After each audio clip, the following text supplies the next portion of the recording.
বিসমিল্লাহির রহমানির রহিম। আমি মোহাম্মদ খাদেমুল ইসলাম, অনলাইন অ্যাক্টিভিস্ট, জনপ্রিয় ইউটিউব চ্যানেল গ্রিন নেচার 1971 এবং ঢাকা জসকোর্টের সাবেক নাজির। প্রিয় দর্শক, আমি অনবরত প্রায় এই সময় দেশের সাধারণ মানুষের পক্ষে কথা বলে আসছি। বিচারপ্রার্থী মানুষের আদালত প্রাঙ্গণে নিরাপত্তা শৃঙ্খলা নিয়ে কথা বলে আসছি, পরিবেশ নিয়ে কথা বলছি, পরিচ্ছন্নতা নিয়ে কথা বলেছি, শৃঙ্খলা নিয়ে কথা বলেছি, দুর্নীতি নিয়ে কথা বলেছি। তেমনি আজকে আমাদের বিচার বিভাগের কর্মচারীদের কল্যাণে একটি বিষয় নিয়ে আমি আজকে আলোচনা করতে চাই। বিষয়টি হলো জুডিশিয়াল ভাতা, বিচারিক ভাতা। যেই ভাতাটি বাংলাদেশ জুডিশিয়াল সার্ভিসের প্রতিটি সদস্য অর্থাৎ আমাদের মাননীয় বিচারকবৃন্দ উপভোগ করে থাকেন। তারা 2016 সাল থেকে এই আকর্ষণীয় যে ভাতাটি জুডিশিয়াল অ্যালাউন্স বলা হয়, অর্থাৎ বিচারিক ভাতা, বিশেষ ভাতা, যেটাই বলেন 30%। তো আমার প্রশ্ন সরাসরি আমি বলতে চাই, এই যে আমরা যারা কর্মচারী রয়েছি, তাই না সোহাগ, আমরা যারা বাংলাদেশে বিচার বিভাগে যেসব কর্মচারীগুলো রয়েছি, একেবারে পিয়ন থেকে ড্রাইভার, এমএলএসএস, অফিস সহকারী, পেশকার, পিয়ন, সেরেস্তাদার, স্টেনোগ্রাফার, হ্যাঁ, এই যে আমরা কর্মচারীরা আছি, আমরা বিচার সহায়ক কর্মচারী হিসেবে কর্মরত আছি। তা আমার প্রশ্ন হলো, আমরা কাজটা কি করি? আমরা মাননীয় বিচারক বৃন্দকে বিচার কাজে সহায়তা করি, এই তো। এই জন্য তো আমাদের নাম হলো বিচার বিভাগের সহায়ক কর্মচারী।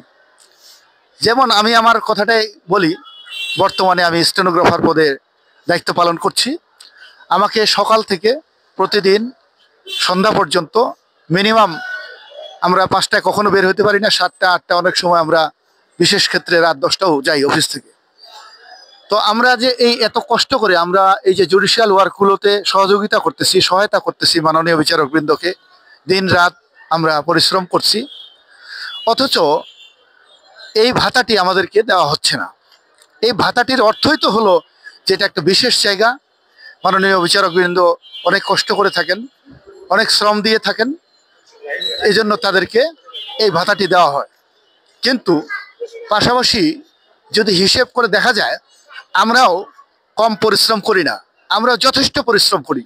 তো এই যে আজকে 2016 সাল থেকে আমরা বঞ্চিত হচ্ছি জুডিশিয়াল ভাতা থেকে, আজকে আমরা 2016 সাল থেকে যদি আমাদেরকে এই ভাতাটা দেওয়া হতো, তাহলে আমাদের কত না উপকার হতো।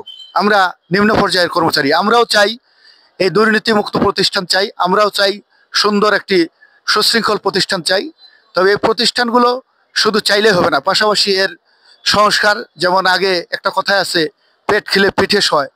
তো আমাদের এই 16 সাল থেকে আমরা বঞ্চিত হচ্ছি। তো আমরা কমপক্ষে গড়ে যদি 2-3 হাজার করে টাকা পাইতাম, যদি 30%-এর পরিবর্তে 20%-ও দিত বা 10%-ও দিত, তাও একটু কিছু পয়সা পাইতাম। সৎভাবে 5,000 টাকা উপার্জন করা বা 1,000 টাকা উপার্জন করার যে মূল্য কি, তা একমাত্র যারা সৎ মানুষ তারাই এই কদর বুঝতে পারবে। অসৎ মানুষ কখনো সৎ উপার্জিত অর্থের কদর কখনো বুঝতে পারবে না। তো এজন্যই আমি এই বিষয়টা নিয়ে অনেক দিন ধরে যাবত কথা বলতে চাচ্ছি। অনেকের দাবি ছিল যে ভাই আমাদের এই কর্মচারীদের পক্ষে একটু কথা বলেন। তো আমি তৎপ্রেক্ষিতেই এই বিষয় নিয়ে আজকে আমি এখন একটু ফ্রি হইলাম। আমি কর্মচারীদের পক্ষে আগাগোড়া থেকে আমি কথা বলে আসছি, সুখ দুঃখ এবং তাদের সাথে আমাদের সৌহার্দ্যপূর্ণ আচরণ। আর একজন বিচার বিভাগের কর্মচারীর দুঃখ কষ্ট কি, সেটা আমার চেয়ে আর বেশি কেউ জানে না বলে আমি মনে করি। বিশেষ করে আপনারা মাননীয় বিচারকবৃন্দকে বিশ্বাস যদি আপনাদের না হয়, তাদেরকে জিজ্ঞাসা করতে পারেন। যেমন একজন স্টেনোগ্রাফার সকাল থেকে একজন মাননীয় বিচারকের রায় লেখার কাজে সহযোগিতা করেন এবং কিভাবে তাকে টাইম স্পেন্ড